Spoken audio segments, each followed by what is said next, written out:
All right, Chris Van Vliet here with the awesome one, with The Miz. It's great to see you again. Thank you for this beautiful set, by the way. You bring me back in a boiler room. I mean, you make me feel right at home, don't you? Yeah, it's that's how we do things. You bring me here. back to Cleveland and you say, you know what, we're going to bring the steamers around. The last time I saw you was at Progressive Field. You threw out the first pitch for the Indians game. Strike. It may have been one of the greatest first pitches in the history of first pitches. Do you understand the pressure that I had doing that? I mean, I remember going to the municipal stadium and watching, like, as a little kid with my dad, and thinking, man, I just wish one day I could throw an Indians game. And I got to do that at the Progressive Field with my family all watching. The pressure was on. It's the one time you have to throw a strike. But not only that, I didn't want to do the lob that most people do. Let's do the safe way. No, I'm throwing the heater. I'm bringing it. I was debating whether to give him my split finger, because that's what I used to strike people out with when I was in high school, when I was the captain of the baseball team, Normandy High School. Yeah, that's right. But yeah, I had a blast. I threw a strike straight down the pipe. Like the catcher actually didn't even have to move his glove. That's how good the pitch was. It was impressive. Clocked at 80 miles an hour. Yeah. Not really, but it's fun to say. You're always so well dressed. Thank you. When you're in interviews and when you're on TV. Of course. How are you able to travel with these suits and not have them wrinkle all the time? They do wrinkle. I know how to iron very, very well. I have a technique now. Every time I go to bed, I will iron all my stuff and leave it out so I can wake up and just put it on and throw it on and be like, all right, I'm ready. This is one of like the few things it's part of your routine, I guess. It's part of the routine. For instance, last night I got in about 3:30 in the morning because we had a show in Buffalo. You're welcome for me being here this early. But it's fine because I had my shoot all done and everything and ready to go. I want to go back in time here a little bit to November 22nd. And obviously it's Let's go back to Orlando. Very important day for you. Huge. And as a fan, it's great watching it because you have this genuine look of like, you're so happy. Oh my God. Yeah. Oh my God, did this really just happen?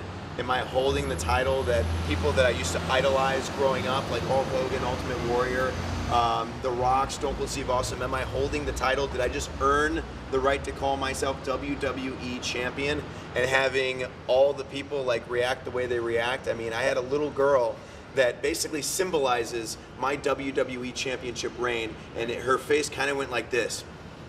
Oh, that's pretty good. Isn't it? Yeah. I've been practicing. That was good. Thank you. Thank you. When did you find out that you were going to win? Basically, right then and there, more or less. Like that day? Yeah. You went in and they were like, you're cashing it in? I'm cashing it in. This is it. This is going to happen. And I couldn't believe it. When I did it, and it's against someone as big as Randy Orton is, and even though people were saying he's injured, it's a fluke championship, I held the title for 160 days, which is unheard of nowadays. I mean, Alberto Del Rio just lost the title, and he held his reign for a month. Yeah. I held it for 5. When you won Money in the Bank, did you know, I mean, almost everyone that has won Money in the Bank wins the title. It's a guarantee. Did you know you were going to win? It's a guarantee, and I was the person that won Money in the Bank that everyone said, this guy's going to be the first person to lose. We promise you he will be the first person to lose. So to all those people that said I was going to lose, told you so. I didn't. But when you found out that you were going to win Money in the Bank, was it also like, was it also written in that at some point in time you will be walking away with the title?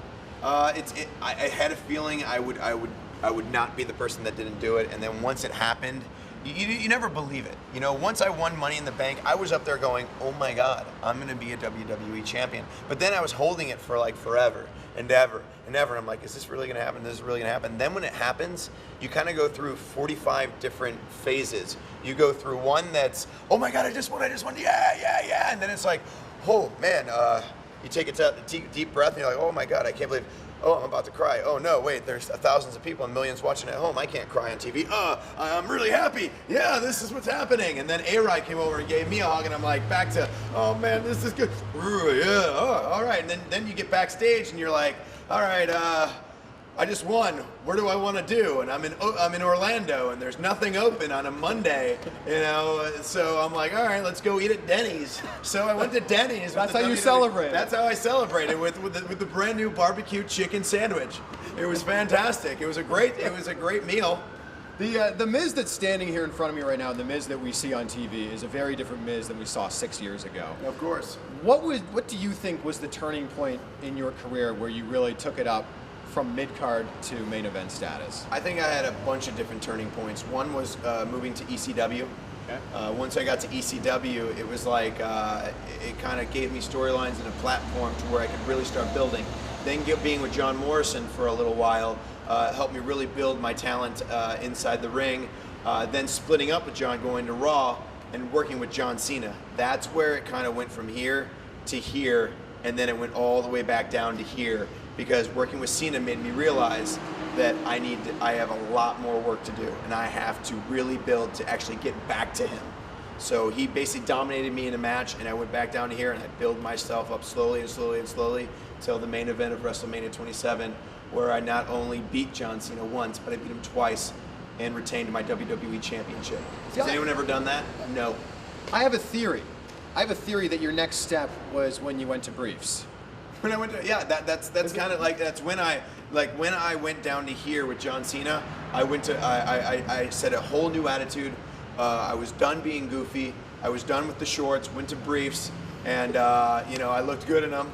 The ladies like it, so it works for me. Pro Wrestling Illustrated says you are the best wrestler in the world. PWI 500 has you listed at #1. What does that mean to you?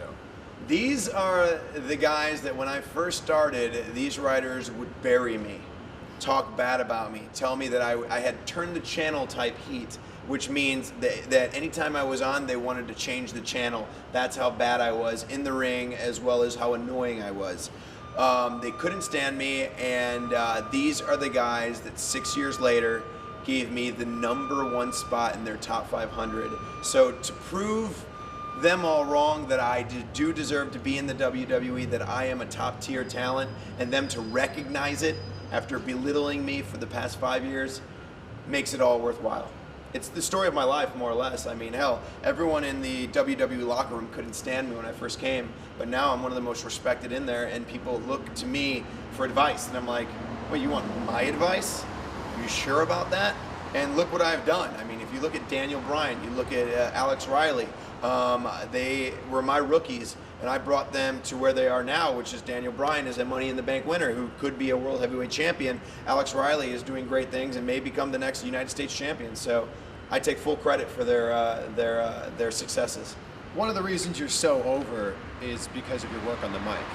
How much advanced do you get on the promos? Like, how much time do you have to study them or That's to my memorize favorite them? part. Like, whenever actors come to the WWE, they'll literally go, "Wait a second, we don't have time to rehearse. We only get one take. Wait, hold on. I just got this right now." And it's like, yeah, it's what we do. Sorry, man. And literally, a lot of it's improv. A lot of it's what we remember. And if you're very good at it, you're very good at it. If you're not, people don't realize how hard WWE is. Yeah. It's not just going out there and entertaining you. There's so much stuff in the back with politics, with knowing your scripts, knowing your storylines, and basically be able to say, all right, I have to be the top tier talent. I have to do this, and I'm going to try and put myself out there. And if I get in trouble for it, so be it. As long as I did my best and I know that I can entertain the audience the best I possibly can, then it's all worth it. So we're talking like 10 minutes before, not like the morning of. You're getting scripts. I'm here the morning of, okay? I am at 6 a.m. It's I'm true. doing media. It's not 6 a.m. right now. It's not 6 a.m., but 10. I was 10. at 6 a.m. I was up doing media all day. I'll be doing it all the way till noon. I'll get at the building at 2. I will relax, chill out, eat some meal of food maybe, and then I'll get my exactly what I'm doing. I'll go over everything, and then we're going. We're live TV. We don't get 2 takes. That's true. Well, everyone's looking forward to it. By the way, aren't you glad about this spot with the beeping in the background? Well, aren't you glad you picked this spot? Really smart. Great job. You put me in a boiler room with a beeping truck. You're real professional here. It's very Cleveland. I wanted for everyone watching this to realize we are in Cleveland. Like, really, this is it. This is your hometown. You don't think of like the Q or like the Jake. You don't take me down by the Rock and Roll Hall of Fame, showing them a little bit about Cleveland. You put me in a back room somewhere. This is Cleveland. No, it's not. No, it's not. We're the Browns. We're the Indians. We're the Cavs. Home of the strong, baby. Boom. We may not win championships, but I do. Maybe next time we'll go somewhere more awesome. Thank you. Appreciate your time. Lines. Don't ever use my line again. Ever. All right. Are you done with this interview? I'm done. Okay, remember, He's Chris, he sucks. I'm The Miz, and I'm awesome. Thank you. Thanks, man. Appreciate it.